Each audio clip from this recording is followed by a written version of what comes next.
세계 3대 빈민도시가 어디인지 혹시 아시는 분이 있습니까? 세계 3대 빈민도시 하면 아프리카 케냐에 있는 키베라라고 하는 도시가 첫 번째로 꼽히고요. 두 번째는 필리핀에 있는 톤도라고 하는 도시가 두 번째로 꼽히고, 세 번째로는 필리핀에 있는 따농이라고 하는 곳, 이 세 도시를, 키베라, 톤도, 따농을 세계 3대 빈민도시 이렇게 이야기합니다. 그런데 우리는 이 빈민촌에 사는 아이들을 불쌍하게 생각해서 그들을 도와야 된다라고 이야기들을 하는데, 그런데 실상은 어찌 보면 우리가 그들에게서 더 많은 것을 배워야 할지도 모릅니다. 두 번째 빈민도시로 알려져 있는 필리핀 톤도에서 선교하는 한 선교사님의 선교 보고입니다. 자기가 선교하는 마을에 사는 아이들을 몇 명 모아서 가르치고 있는데, 어느 날 한 아이가 이 선교사님에게 질문하기를, 선교사님 혹시 햄버거 먹어봤어요? 그래서 그래 먹어봤지, 이거 그냥 평범하게 대답을 했어요. 그랬더니 선교사님, 햄버거는 무슨 맛이에요? 묻는 거예요. 그래서 너 햄버거가 먹고 싶구나. 그랬더니 그 아이가 하는 이야기가, 선교사님, 사람이 마음에 원하는 것이 있어서 늘 머리로 생각하면 꿈에 나타난다고 하잖아요. 그래서 저는 잠자기 전마다 햄버거를 생각해요. 그런데 햄버거를 한 번도 본 적도 없고 먹어본 적이 없기 때문에 햄버거가 어떻게 생겼는지는 잘 모르지만 햄버거 생각을 늘 하면서 자는데 아직까지 꿈속에 한 번도 햄버거가 나타난 적이 없어요. 이렇게 이야기를 하더라는 거예요. 그 이야기를 들은 선교사의 마음이 안 좋아서, 알았다. 그리고는 그 다음날 아침 일찍 필리핀 마닐라로 차를 타고 멀리 가가지고 햄버거를 3개를 사가지고 와가지고 학교 가는 그 아이의 책가방 속에 몰래 싹 넣어주었습니다. 그리고 학교 갔다 오면 햄버거 맛이 어땠느냐라고 물어보려고 넣어줬는데, 애가 학교를 갔다 왔는데 가방에 이상이 없더라는 거예요. 그래서 이렇게 보니까 햄버거가 3개가 다 그대로 들어있더라는 거예요. 그래서 그 아이에게, 너 네 가방 속에 햄버거가 들어있다는 거 몰랐냐? 그러니까 아니요, 알고 있었어요. 그런데 왜 안 먹었냐? 아니, 이 햄버거를 주신 분에게 고맙다는 인사도 아직 못했는데 어떻게 햄버거를 먹어요? 그러면서 혹시 선교사님이 햄버거 넣어놓으셨어요? 그래서 그래, 내가 넣어놨어. 그러니까 이제 빨리 먹어라, 이거 오래 두면 상해. 그러니까 그 아이가 자리에서 일하는데 정중하게 선교사님 고맙습니다 하고 인사를 하더라는 거예요. 그러더니 옆에 있는 아이들을 이렇게 쳐다보더라는 거예요. 그래서 저 아이가 혼자 3개 다 먹으려고 하니까 아이들 눈치가 보이는구나, 이렇게 선교가서 생각을 하고 아이들이 안 보이게 딱 이렇게 가리고 앉아줬어요. 그런데 이 아이가 햄버거를 먹는 게 아니고 부엌으로 가더라는 거예요. 부엌으로 가서 칼을 들고 나오더니 그 칼로 햄버거를 하나를 5개 조각씩 15조각으로 자르더라는 거예요. 그런데 주변에 있는 아이들을 다 불러가지고 한 조각씩 다 나눠주더라는 거예요. 놀란 선교사가, 야, 너 햄버거 먹는 것이 꿈에도 소원이었다며. 그러니까 이 아이가 하는 말이, 선교사님, 이 아이들 아무도 햄버거 먹어본 아이 없어요. 그런데 어떻게 저만 먹어요? 그래서 아이들에게 한 조각을 다 나눠주더라는 거예요. 그러면서 그 아이가 하는 말이, 저 아이들이 얼마나 좋아해요. 햄버거를 처음 먹어보고 저도 너무너무 좋아요, 이러더라는 거예요. 그 이야기를 들으면서 이 선교사의 마음속에 내가 이 아이들을 가르치는 것이 아니라 어쩌면 저 아이들로부터 내가 배우고 있다, 이런 생각이 들었다라고 선교 보고를 올린 이야기를 읽었습니다. 주변 상황이 아무리 힘들고 어려워도 그 상황이 우리의 삶을 지배하는 것이 아니라 내가 어떤 신앙과 어떤 마음 자세로 살아가느냐에 따라 우리의 삶은 얼마든지 달라질 수 있는데, 오늘 여러분에게 읽어드린 이 본문에 보면 이스라엘 백성들은 시대적 상황에 따라 완전히 타락한 삶을 살고 있는 모습을 볼 수가 있습니다. 그래서 오늘은 이 시대 속에 살고 있는 우리는 이 시대 속에 어떻게 살아야 될까 하는 것에 대한 말씀을 여러분들과 같이 좀 나누려고 합니다. 첫째, 우리는 올바른 신앙으로 살아야 한다라고 가르치고 있습니다. 우리 4절과 5절을 보겠습니다. 시작. 미가가 그 은을 그의 어머니에게 도로 주었으므로 어머니가 그 은 200을 가져다 은장색에게 주어 한 신상을 새기고 한 신상을 부어 만들었더니 그 신상이 미가의 집에 있더라. 5절. 그 사람 미가에게 신당이 있으므로 그가 에봇과 드라빔을 만들고 한 아들을 세워 그의 제사장으로 삼았더라. 여기 보면 이 말씀은 이스라엘 나라 백성들이 사사시대에 살던 모습인데, 이때 에브라임 산지에 미가라고 하는 사람이 살고 있었습니다. 그런데 어느 날 그의 어머니가 은 1100개를 잃어버렸습니다. 이 은 1100개는 엄청난 돈입니다. 이게 그 당시 4400명분의 일당입니다. 이 은 1100개면. 그러면 오늘날 1인당 일당을 10만 원으로 계산을 하면 4억 4천만 원입니다. 이게. 그러니까 이게 엄청난 돈인데 어머니가 잃어버렸습니다. 그러니까 이 돈을 잃어버린 어머니가 저주를 하기 시작하는데 그야말로 등골이 오싹하도록 저주를 합니다. 그런데 이 돈은 누가 갔냐? 그 아들이 가져간 거예요. 근데 아들이 어머니 것을 훔쳐갔는데 어머니가 저주하는 소리를 들으니까 이게 도저히 그냥 있을 수가 없는 거예요.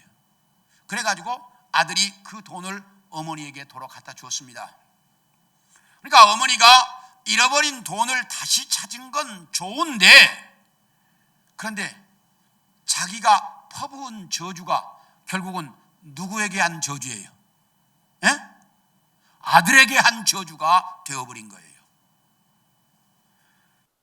그러니까 자기가 한 저주가 혹시라도 자기 아들에게 갈까 봐서 이 어머니가 어떤 일을 했느냐, 우리 3절을 봅니다. 시작.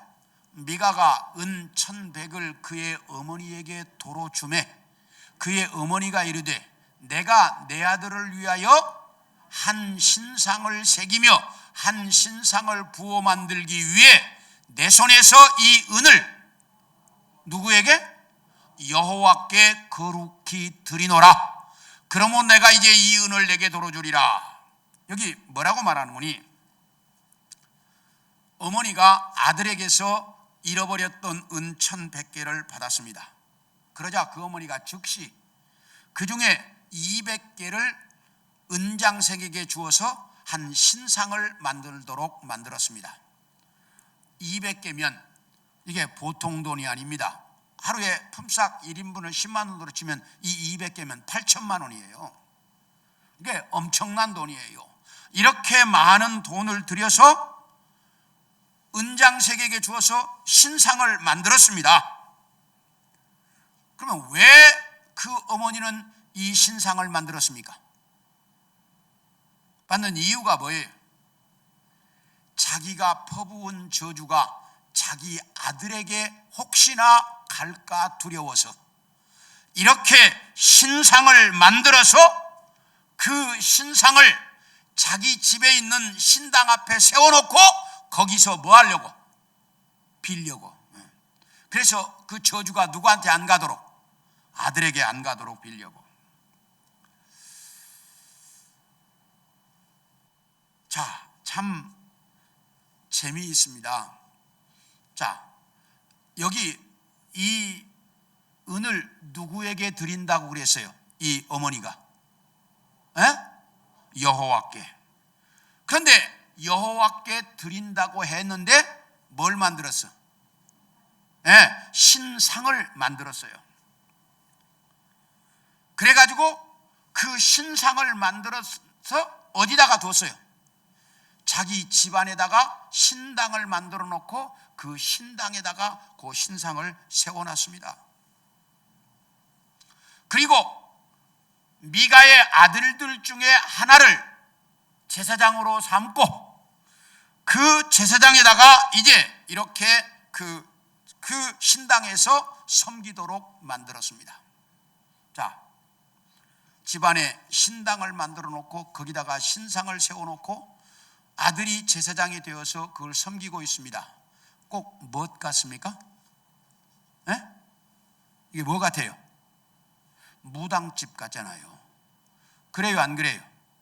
꼭 무당집처럼 해놨습니다. 여러분들은 이 무당집 보셨어요? 무당집 보신 분만 손 들어봐봐요. 꽤 있으시네. 저는 어려서부터 이 무당집을 하도 많이 다녀서 너무 잘 알아요. 꼭 무당집처럼 해놨습니다. 지금 집안에 신당 만들어 놓고 거기다가 신상 세워놓고 아들이 제사장으로 섬기고 있어요. 지금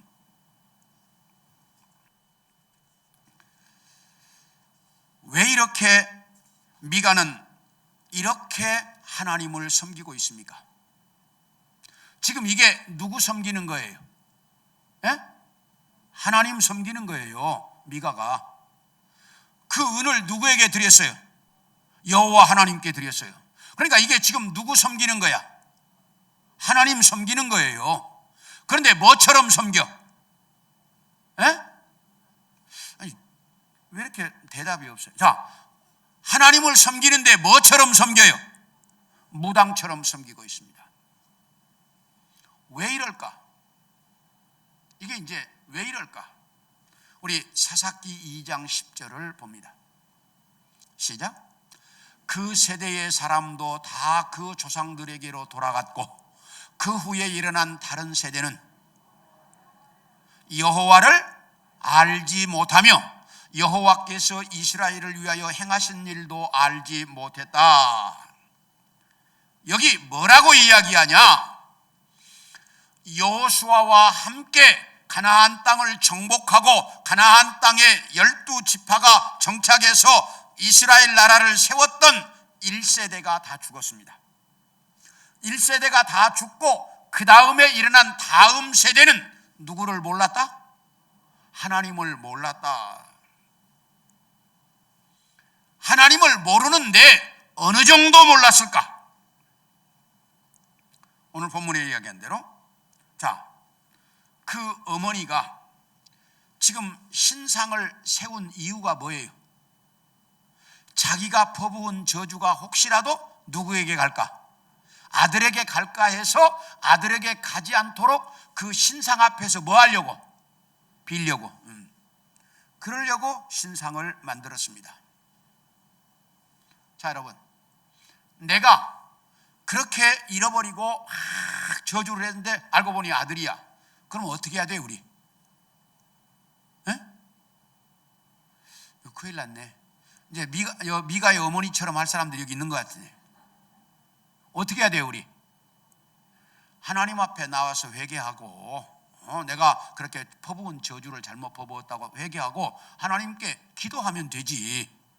그래요, 안 그래요? 그렇게 하면 되지. 그런데 이 미가의 어머니는 집에다가 뭘 만들어 놓고?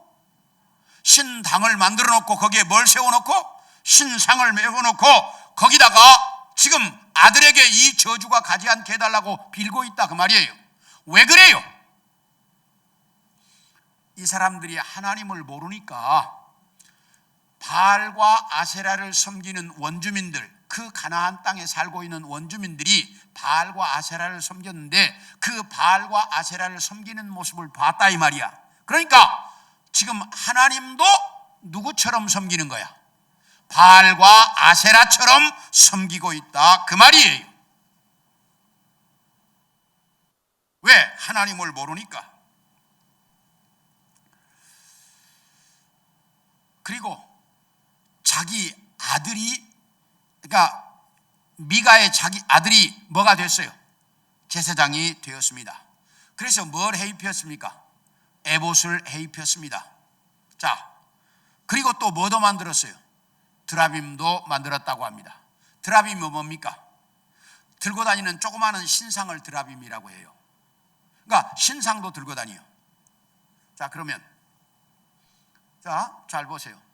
집안에 신당도 있어, 거기에 신상도 있어, 드라빔도 있어.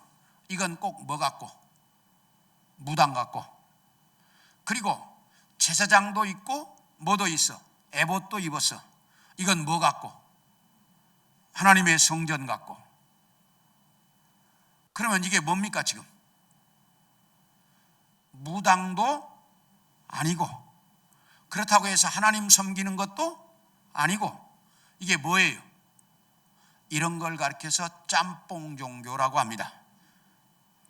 이걸 오늘날 신학적인 용어로는 혼합주의, 싱크리티즘이라고 이야기합니다. 그런데 완전히 이런 모습이 돼버리고 말았습니다. 하나님을 섬기는 것인지 무당짓을 하고 있는지 분간이 안 되는 거예요. 하나님은 이스라엘 백성들이 가나안 땅에 들어가기 전부터 이걸 염려하셨습니다. 그래서 이스라엘 백성들에게 수도 없이 가르쳤던 말씀이 있습니다. 우리 신명기 8장 11절부터 봅니다. 시작. 내가 오늘 내게 명하는 여호와의 명령과 법도와 규례를 지키지 아니하고 내 하나님 여호와를 잊어버리지 않도록 삼갈지어다.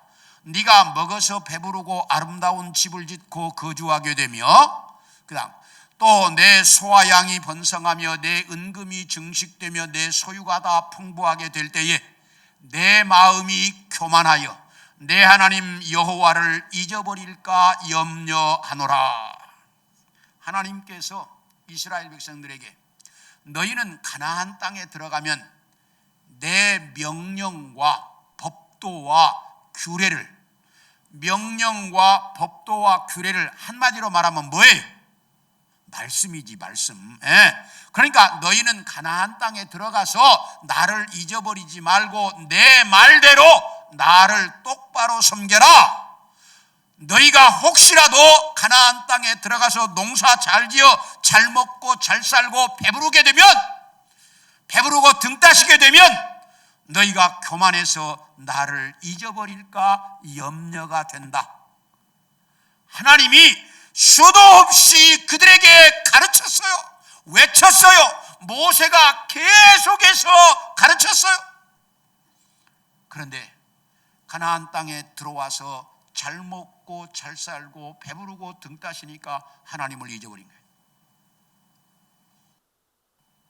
하나님을 잊어버리고 하나님을 모르니까 이렇게 되고 말았습니다. 이렇게 하나님을 모르면 인간은 이런 무속이나 이방 종교에 빠질 수밖에 없습니다. 왜냐하면 인간은 하나님이 인간을 창조하실 때 하나님의 형상을 따라 창조했습니다. 그렇기 때문에 인간에게는 이 하나님의 형상이 회복되지 않으면 언제나 허전함 속에 살게 되어 있습니다. 공허함 속에 살게 되어 있어요. 그래서 이 허전함과 공허함을 메꿔보려고 많은 무상을 찾고 무속을 하고 종교를 찾는 거예요. 그래서 인류가 존재할 때부터 지금까지 종교는 인류와 떨어지지 않아서 항상 같이 있었어요. 왜? 인간은 그 허전함이 있기 때문에 그걸 메꿔보려고 종교를 찾으니까. 그래서 종교는 인류의 시작부터 지금까지 함께 있었어요. 그게 인간이에요. 그런데 오늘 본문에 나타난 이스라엘 백성들은 지금 누구를 섬기고 있습니까? 누구를 섬기고 있어요? 하나님을 섬기고 있습니다. 여호와 하나님. 누구를 섬긴다고요? 하나님을 섬기고 있어요. 그런데 하나님을 똑바로 알지 못하다가 보니까 어떤 결과가 왔느냐? 바로 이런 결과가 왔어요. 무당인지 하나님인지, 무속신앙인지 하나님인지 분간이 안 되는 모습으로 이들이 하나님을 섬기고 있었다, 그 말이에요. 오늘날도 이와 비슷한 다른 양상이지만 혼합주의가 이 세상을 뒤덮고 있습니다.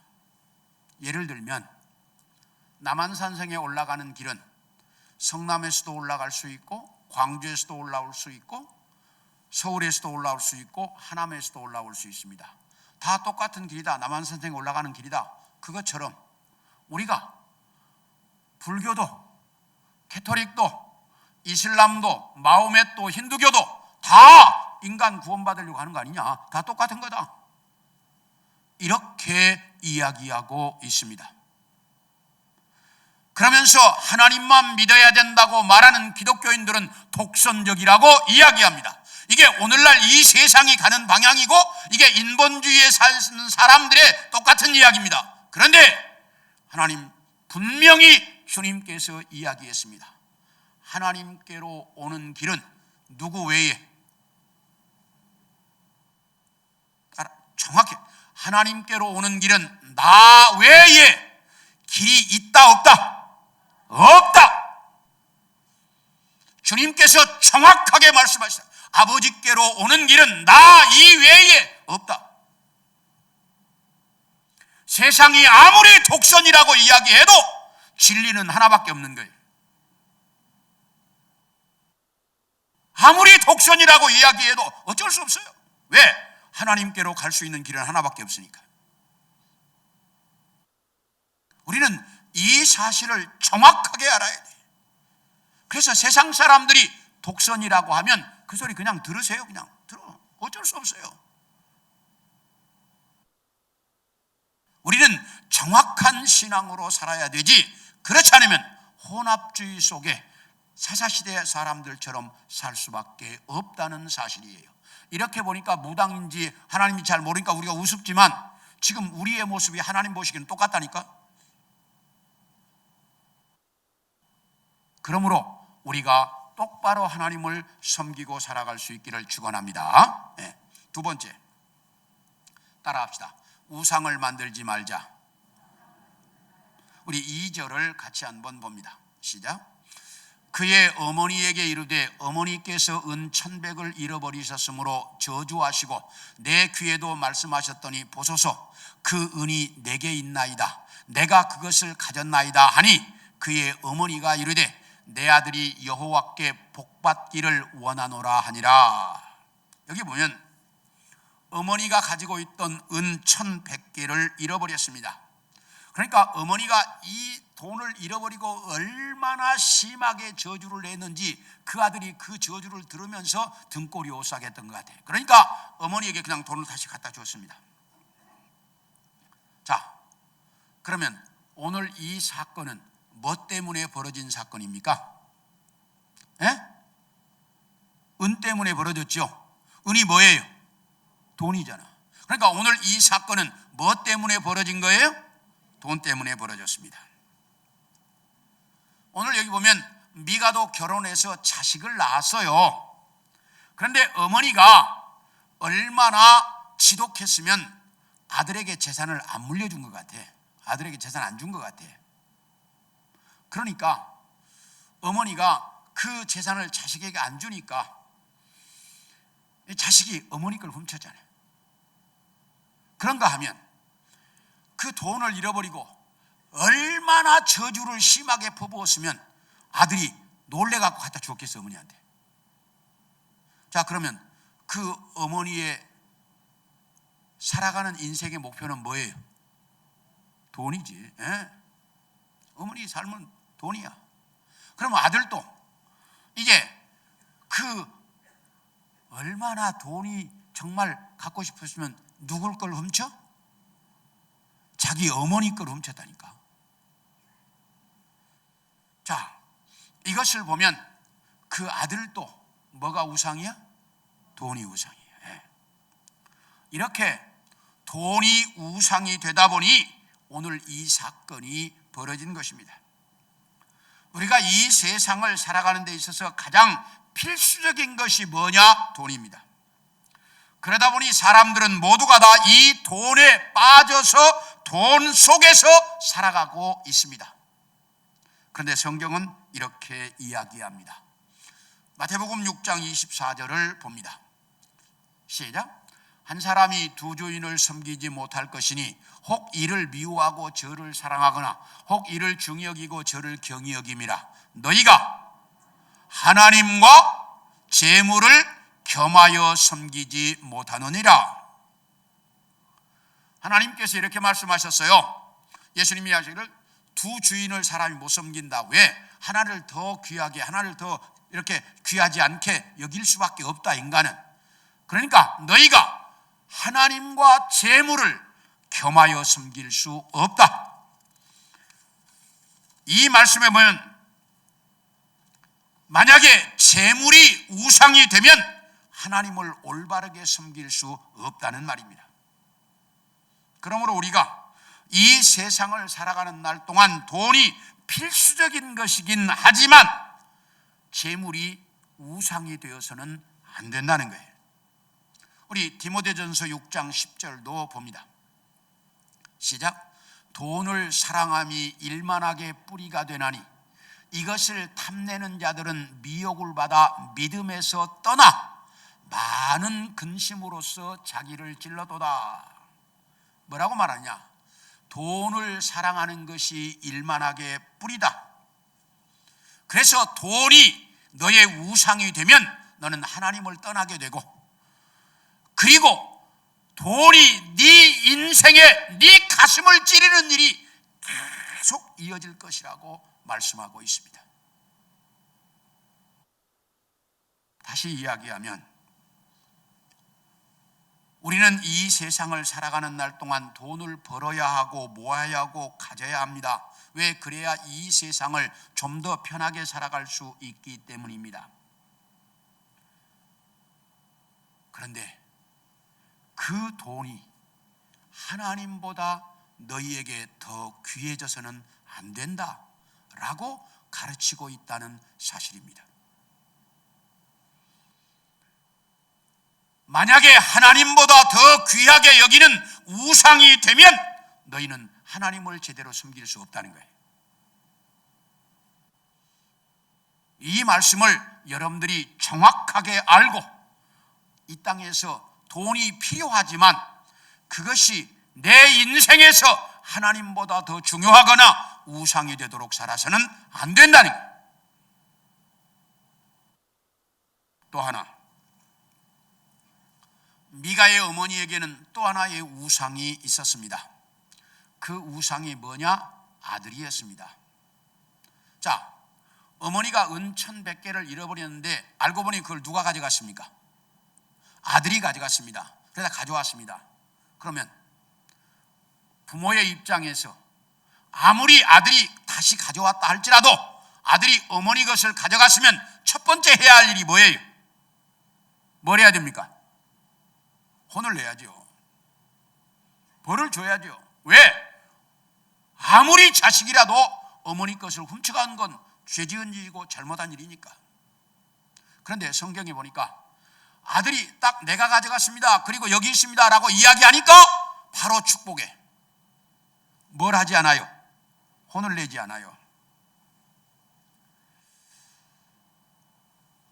이렇게 그 아들에게 혼을 내지 않아.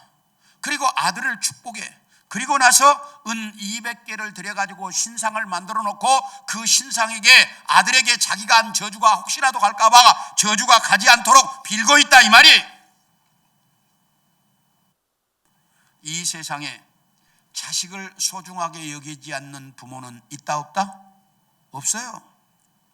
제가 많은 교회 예배를 인도하러 다니면서 많이 물어봤어요. 그런데 세상의 어머니들은 대부분이다. 내가 자식을 위해서라면 나는 언제든지 내 목숨을 줄 수 있다, 이렇게 대답을 해요. 어머니들은. 아버지들은 좀 덜 그러더라고요. 어머니들은 대부분이 다 그렇게 말을 해요. 자기 목숨보다 더 소중한 자식. 그런데 그 자식이 만약에 하나님보다 나에게서 더 소중해서는 된다, 안 된다? 안 된다는 거예요. 우리 사무엘상 2장 29절을 보겠습니다. 시작. 너희는 어찌하여 내가 내 처소에서 명령한 내 제물과 예물을 밟으며 네 아들들을 나보다 더 중히 여겨 내 백성 이스라엘이 드리는 가장 좋은 것으로 너희들을 살찌게 했느냐? 이 말씀은 하나님께서 엘리 제사장에게 한 말이에요. 하나님이 엘리 제사장에게 뭐라고 말하냐? 어찌해서 너는 네 아들을 나보다 더 중히 여겼느냐? 라고 하나님이 딱 묻고 있어요. 어찌해서 네 아들을 나보다 더 중히 여겼느냐? 그러시더니 하루아침에 엘리의 두 아들 다 데려가 버렸습니다. 하나님이 하루아침에 둘이 다 죽었어요. 자, 그렇게 되면 남은 게 있어요, 없어요? 없어요. 그런데 우리는 그걸 잘 모른다 이 말이에요. 그렇기 때문에 자식이 전부인 줄 알아. 그런데 성경은 분명히 가르쳐요. 자식이 너의 우상이 되어서는 안 된다. 자식이 아무리 사랑스러워도 하나님보다 더 귀하게 여겨서는 안 된다. 또 하나, 하나님을 모르면 쾌락이 우상이 된다는 사실입니다. 우리 사사기 19장 1절과 2절을 봅니다. 시작. 이스라엘의 왕이 없을 그때에 에브라임 산지 구석에 거류하는 어떤 레위 사람이 유다 베들레헴에서 첩을 맞이하였더니, 그 다음에요, 그 첩이 행음하고 남편을 떠나 유다 베들레헴 그의 아버지 집에 돌아가서 거기서 넉 달 동안을 지냈다. 자, 여기 보면 레위 사람이라고 말합니다. 레위 사람은 하나님의 성전에서 봉사하는 구별된 사람들이에요. 그런데 이 레위 사람이 뭘 얻었어요? 첩을 얻었습니다. 이게 부인이 아니에요. 첩을 얻었어요. 그런데 또 웃기는 것은 그 첩이 바람이 났습니다. 행음했다. 바람 난 거예요. 바람 났는데 이게 남편한테 들켰어. 그러니까 여자들은 이렇게 난처하면 어디로 가요? 친정 가잖아요. 그러니까 이 여자가 친정으로 돌아가서 넉 달을 있었다 이렇게 말을 해요. 자, 레위 사람이 첩을 얻었다고 하는 것도 웃기는 일인데 그 첩이 바람 나가지고 친정으로 갔다는 건 참, 이게 그 사사시대에 이스라엘 사람들에게 얼마나 성적으로 문란했는지를 보여주는 내용이다 그 말이에요. 그런데 하나 더 보겠습니다.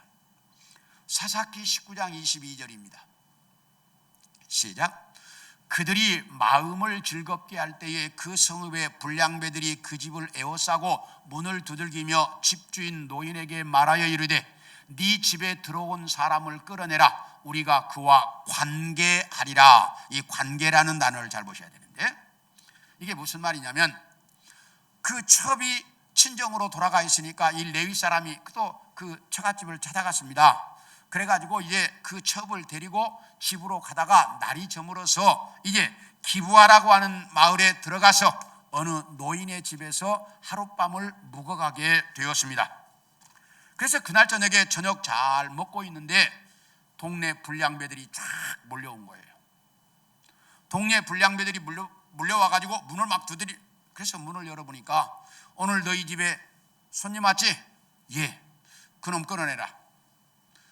우리가 그놈과 동성연애를 해야 되겠다. 그 말이에요. 관계라는 단어가 그 단어예요.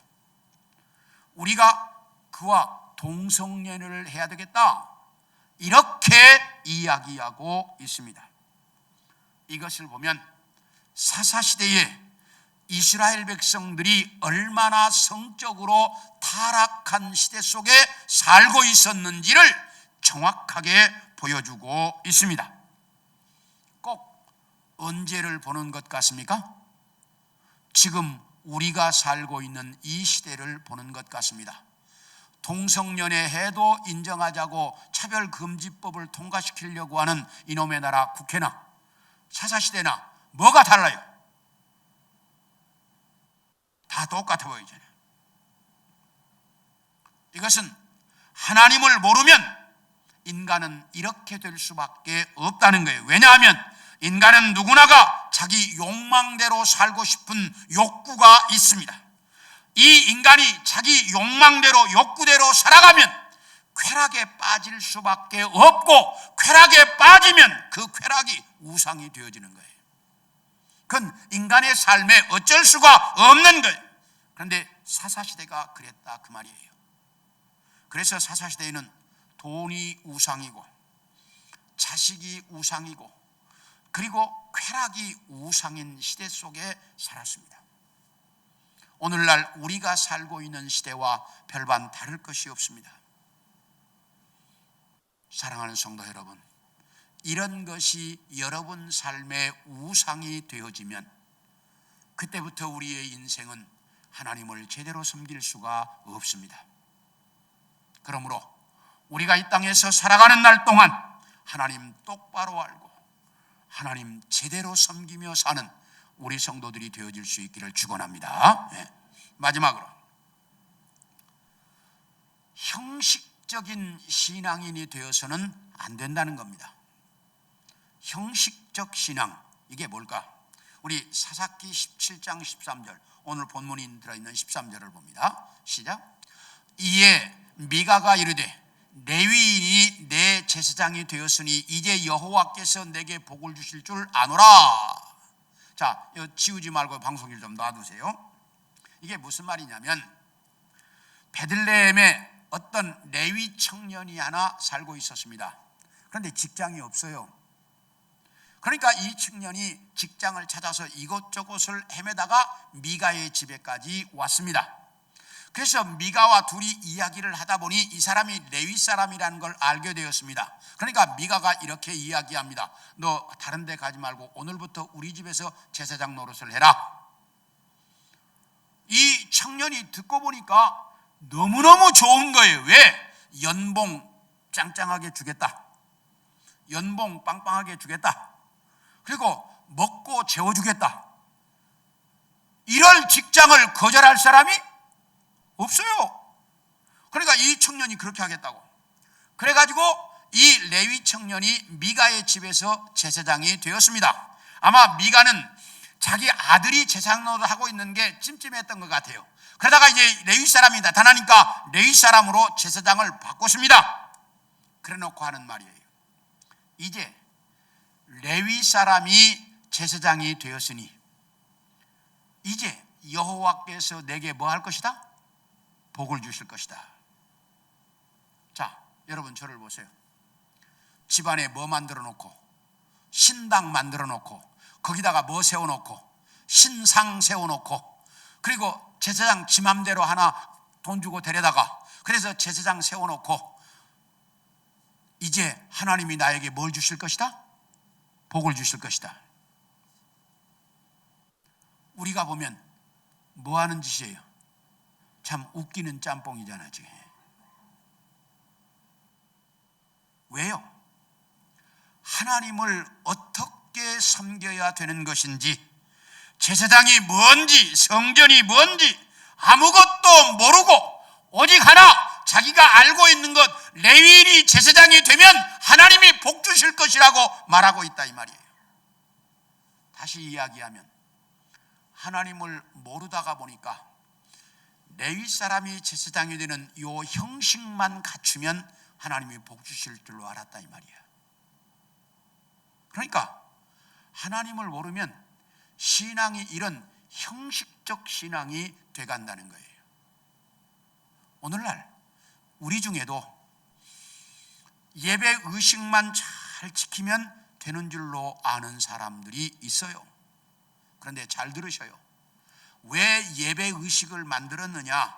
이 예배 의식을 만든 건 우리의 마음이 하나님께 집중되도록 하려고 만들어 놓은 것이 예배 의식이에요. 그렇기 때문에 이걸 잘 지키는 것도 중요하지만 이것보다 더 중요한 것은 내 마음이 하나님을 향해 있느냐, 내가 지금 하나님께 집중해 있느냐, 내 지금 가슴이 하나님께 열려 있느냐, 이게 중요한 거예요. 예배 의식 다 지켜도 내 마음 딴 데 딴짓하고 있으면 아무 의미 없다 그 말이에요.